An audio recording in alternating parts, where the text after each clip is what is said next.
You've seen those lists. The top high-paying jobs commonly done by Asian immigrants: software engineer, doctor, pharmacist, dentist. The numbers dance before our eyes. $200,000, $300,000. We see the success. We see the luxury electric car parked quietly in the suburban garage. We see the Instagram photo, parents beaming beside their child's graduation certificate. But have you ever looked closer? Looked past the diploma, past the LinkedIn title? Have you ever seen the light still glowing from their home office at 2 a.m.? Have you ever heard the heavy silence on the other end of the line? When their mother, thousands of miles away, calls just to talk, but they are too exhausted to find a reply? This isn't a story about high-paying jobs. This is a story about handcuffs. We, the children of immigrants, we don't just choose these jobs. We are expected to do them. We weren't raised to chase passion. We were raised to survive through success. Success isn't an option. It's an obligation. It is the repayment of a debt we never asked for, yet we feel it deep in our bones. So why? Why always the Holy Trinity: tech, medicine, and engineering? Why not an artist, or a musician, or a historian? Because for a generation that once lost everything, passion is an uncontrollable luxury. Stability is the only truth. Our parents worked the visible jobs, the ones you can touch: nail salons, restaurants, cleaning, jobs that wear down fingerprints and ache in the spine. And they looked at us with one silent command: you must work an invisible job, a job of the mind. Why? Because a line of code doesn't care where you're from. A chemical formula doesn't see your skin color. A prescription doesn't care if your English has an accent. These jobs are fortresses. They are objective, absolute, undeniable proof. Our parents sacrificed everything to give us the freedom to choose. But the paradox is that very sacrifice is what takes our freedom away. And so thousands of Asian kids entered the race. We became optimization machines, optimizing SAT scores, optimizing resumes, optimizing the path to med school, to law school. We made it. We have the $200,000 a year job. But then you realize that salary isn't a reward. It's a gilded cage. This is where we face the high-income paradox. The reality of having a high income but feeling financially insecure and having a net worth that may be lower than other groups. It is forged by three vices. Trap number one: the golden handcuffs of the visa. For the hundreds of thousands of Asian professionals on work visas like the H-1B, their legal status is locked to their job. You are not just an employee. You are a modern-day indentured laborer. You are brilliant, you are well paid, but you are not free. If you get laid off, a countdown clock starts immediately. 60 days. 60 days to find a new job. 60 days for a new company to agree to file all the complex sponsorship paperwork. 60 days before you have to uproot your entire life and leave the country. When your future is that fragile, how do you dare negotiate a raise? How do you dare challenge your boss? How do you dare take a sick day or risk starting a business like your American-born colleague?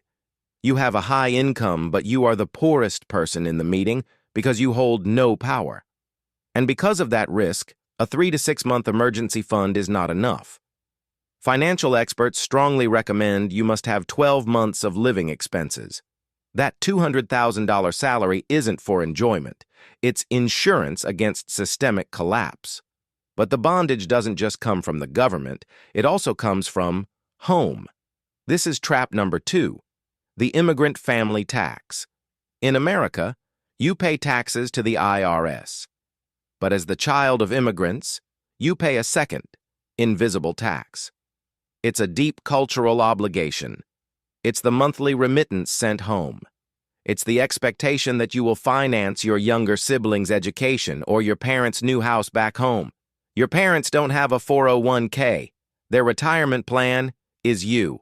Your cash flow is torn in two. One half builds a future in America. The other half pays the debt of the past, back home.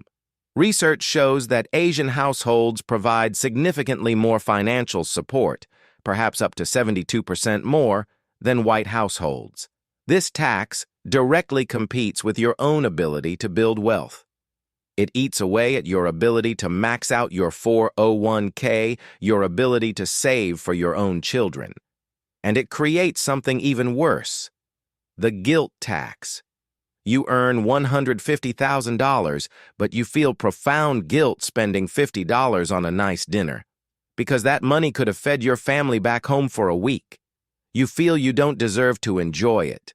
And even if you overcome the burdens of visa and family, you face the final, most sophisticated trap. Trap number 3, the bamboo ceiling. This is the invisible systemic barrier that prevents Asian professionals from advancing to senior leadership positions. You are the best engineer on the team. You are the most dedicated doctor on the floor. You work the hardest, you complain the least. But when the management position opens up, they pick someone else. The cultural stereotypes that got you hired are now holding you back. Asians are seen as diligent, quiet, good followers.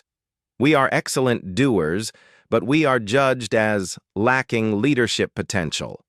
Our humility in Western corporate culture is mistaken for a lack of confidence. Our respect is misinterpreted as a lack of assertiveness. This isn't just frustrating. It is a massive financial loss. You make $250,000, but you know you deserve the $400,000 leadership role you are never considered for. That ceiling. It is silently stealing millions of dollars in your potential lifetime earnings. So what do? Accept our fate as efficient cash machines until we burn out? Number. We rewrite our own story. The first change isn't financial. It's about identity. The solution to Trap 1, Visa. Build your fortress. A 3 to 6 month emergency fund is not enough. You need a 12-month anti-layoff fund. That cash is your freedom. It's the ticket that allows you to say no. The solution to Trap 2, Family. Budget your filial piety. You cannot save your parents by sacrificing yourself. You cannot pour from an empty cup. Instead of sending money reactively and guiltily, create a family savings fund. Set a fixed, automated budget every month. You are still a dutiful child, but you are also a responsible financial manager for your own future. The solution to Trap 3, the ceiling. Find a sponsor, not just a mentor. This is the most important and the least talked about piece of advice. A mentor talks to you. They give you advice. A sponsor talks about you when you are not in the room. They are the one who uses their political capital in the organization to advocate for your promotion. In American corporate culture, competence is not enough. You need someone to lobby for you. Finally, perhaps we need to redefine success. Maybe success isn't making $300,000 a year in a job you hate. Maybe success is making $120,000 in a 40-hour-a-week job. A job that leaves you time for your mental health, for your own small family. Maybe our parents' greatest sacrifice wasn't so we could be rich. Maybe it was so we could be at peace. The story of high-paying immigrant jobs, in the end, isn't about money. It is a multi-generational dialogue about sacrifice, about debt, and about the definition of a life well lived. The numbers in our bank accounts, they aren't just dollars. They are the hours our parents overworked. They are the vacations we missed. They are the pressure of an entire lineage. The question I want to leave you with today is, are you using your high income to build a cage or to forge a key? If this story somehow resonated with you, if you too have ever felt the weight of these expectations, please share your reflections in the comments below. This is a safe space for us to listen to each other. Don't forget to subscribe so we can continue to tell the stories that no one else is telling. Thank you.